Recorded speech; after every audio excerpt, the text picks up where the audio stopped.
Serial Kitab Tauhid bagian 25. Rasulullah Shallallahu Alaihi Wasallam dan jimat tolak bala. Di antara perkara yang bertentangan dengan tauhid adalah mencari perlindungan dari mara bahaya kepada selain Allah atau mencari bantuan kepada selainnya untuk mengangkat mudarat yang menimpa. Jika bentuk perlindungan dan bantuan tersebut hanya mampu diwujudkan oleh Allah semata, maka mencarinya kepada selain Allah bisa membatalkan tauhid seseorang. Allah Subhanahu wa taala berfirman, "Wala in sa'altahum man khalaqas samawati wal arda la yaqulunna Allah. Qul afara'aytum ma tad'un min dunillahi in aradani Allahu bidurrin hal hunna kashifatu durrih aw aradani birahmatin hal hunna mumsikatu rahmatih. Qul hasbiyallah alaihi yatawakkalul mutawakkilun." Dan sungguh jika kamu bertanya kepada mereka, siapakah yang menciptakan langit dan bumi?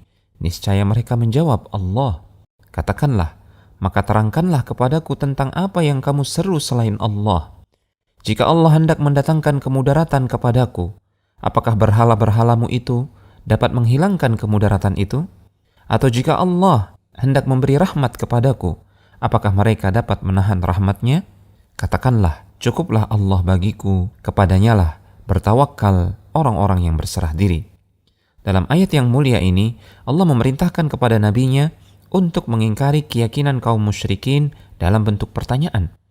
Apakah berhala-berhala yang mereka sembah bersamaan dengan mereka menyembah Allah itu mampu mendatangkan manfaat dan mudarat dengan sendirinya? Mau tidak mau, mereka akan mengakui bahwa berhala-berhala itu tidak mampu mendatangkan manfaat dan mudarat. Di satu sisi, mereka mengakui bahwa Allah lah pencipta langit dan bumi. Jika demikian, kenapa mereka justru mempersembahkan ibadah mereka kepada berhala-berhala itu? Mirip dengan hal di atas, perilaku orang-orang yang menggunakan jimat untuk menolak bala. Rasulullah SAW pernah melihat seorang laki-laki menggunakan gelang jimat. Rasul lantas bertanya kepadanya, "Apa ini?" "Ini adalah jimat pelindung dari penyakit yang menimpa tangan," jawab laki-laki tersebut.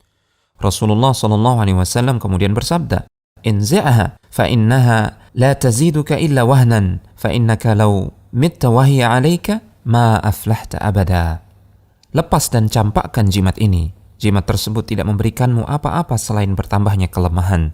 Jika engkau mati sementara jimat ini masih ada pada dirimu, engkau tidak akan beruntung selama-lamanya. Hadits riwayat Ahmad disahihkan oleh Al-Hakim dan disepakati oleh Adz-Dzahabi rahimahumullahu taala. Dalam kesempatan yang lain, Rasulullah SAW bersabda, "Siapa saja yang menggantungkan tamimah, yaitu sejenis jimat untuk menangkal penyakit ain, maka sungguh dia telah berbuat syirik." Hadits riwayat Ahmad disahihkan oleh Al-Albani dalam As-Sahihah. Demikianlah sikap Rasulullah SAW ketika melihat penyimpangan dipraktekkan. Beliau langsung menegur dan menegakkan nahi mungkar. Terlebih jika itu menyangkut hak Allah yang terbesar, yaitu tauhid. Beliau tidak tinggal diam ketika melihat praktek-praktek yang mengancam tauhid seseorang. Ada beberapa kemungkinan keyakinan yang melatar belakangi orang-orang menggantungkan jimat. Pertama, mereka meyakini bahwa jimat itu bisa mendatangkan manfaat dan mudarat dengan sendirinya. Maka ini sama persis dengan keyakinan orang-orang musyrik. Ini termasuk syirik akbar. Kedua, mereka tetap meyakini Allah yang mendatangkan manfaat dan mudarat. Namun jimat tersebut hanya sekedar sebab. Padahal tidak ada keterangan dari Allah dan Rasul-Nya bahwa jimat tersebut bisa menjadi sebab tertolaknya bala atau terangkatnya mudarat. Bukti ilmiah yang menyebutkan bahwasanya jimat tersebut bisa menjadi sebab juga tidak ada. Maka keyakinan seperti ini termasuk syirik asgar, yaitu syirik kecil. Syirik kecil memang tidak menjadikan seseorang keluar dari Islam, tapi syirik kecil tetaplah berbahaya karena bisa mengantar pelakunya jatuh ke dalam syirik akbar. Semoga Allah Subhanahu wa taala melindungi kita dari segala praktek kesyirikan, baik syirik kecil, apalagi syirik besar, baik kesyirikan yang nyata maupun yang samar tersembunyi.